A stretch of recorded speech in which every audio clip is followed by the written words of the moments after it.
ma droiture répondra pour moi demain, quand tu viendras voir mon salaire.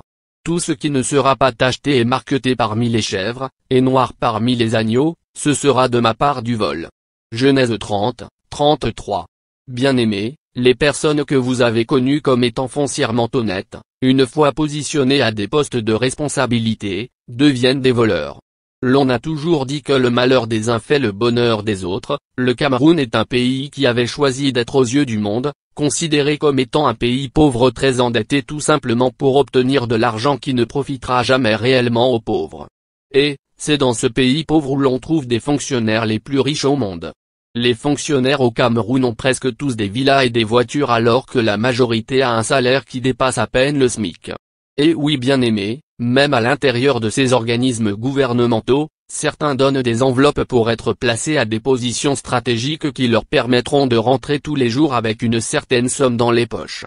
Depuis la venue du coronavirus, nous ne pouvons pas compter les sommes offertes par des pays développés au profit du peuple puisque selon le gouvernement, nous comptons parmi les pays les plus atteints en Afrique.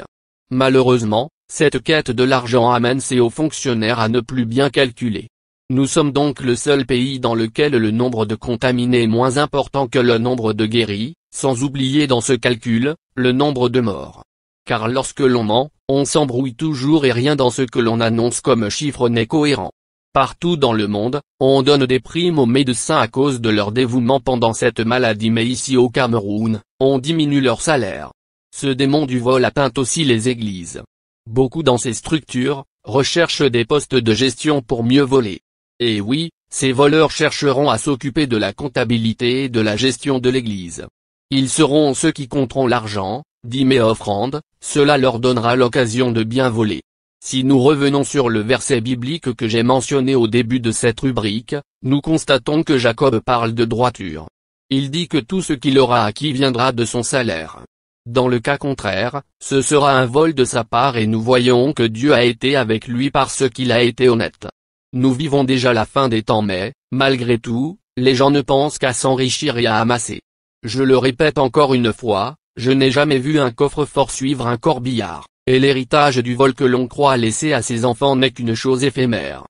On envoie les ministres en prison mais cela ne change rien. Car, au lieu de les dépouiller des biens volés, on les laisse avec cet argent et, ils gardent en prime les biens qu'ils ont acquis grâce à ce vol. Puis, lorsqu'ils sortent, ils sont toujours négativement riches alors que la Bible dit dans Exode 22, 3 que le voleur fera restitution de ce qu'il a pris. S'il n'a rien, il sera vendu pour son vol. Malheureusement, ces personnes, une fois sorties de prison, ne sont enseignées par rien et ils ne seront des exemples pour personne autour d'eux. Ils réussissent même à sortir du pays sous des prétextes fabriqués de toutes pièces et surtout, grâce à l'argent du vol qu'ils partageront avec ceux qui peuvent les aider dans leur fuite.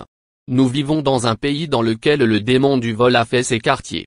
Pendant que les gens dans ce pays sont atteints par le démon du vol, Jésus nous interpelle en nous demandant que, s'il arrivait aujourd'hui, trouverait-il encore un peu de foi dans ce monde? Sachez que la recherche des biens de ce monde est inimitié avec la recherche de Dieu. Sachez qu'il sera trop tard lorsque vous serez mort et, n'oubliez pas que le salaire du péché c'est la mort. C'est maintenant que vous devez revenir sur le droit chemin. Ne vous accrochez pas à ce qui est éphémère et je n'ai de cesse de vous répéter que la vie sur cette terre, même si nous arrivons à vivre 120 ans, elle sera toujours courte face à l'éternité, pensez-y.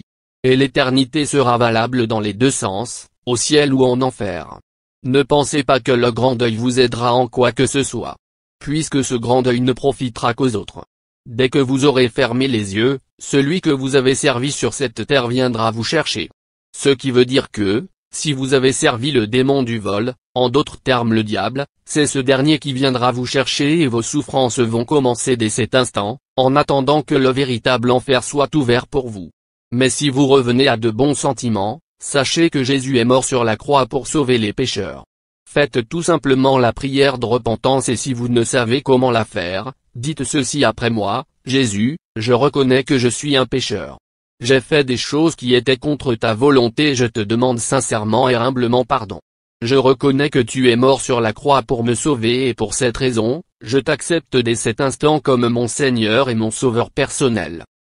Viens dans ma vie et fais de moi ce que tu veux. Aide-moi à devenir la personne que tu aimerais que je sois. Laisse ton Esprit Saint habiter en moi et me conduire dans toutes tes voies. Merci Jésus, car je sais que par la grâce, je suis né de nouveau et mon nom vient d'être inscrit dans le livre de vie. Abonnez-vous aussi à ce News dans YouTube pour écouter et réécouter les enseignements que vous avez aimés. Soyez bénis. Amen.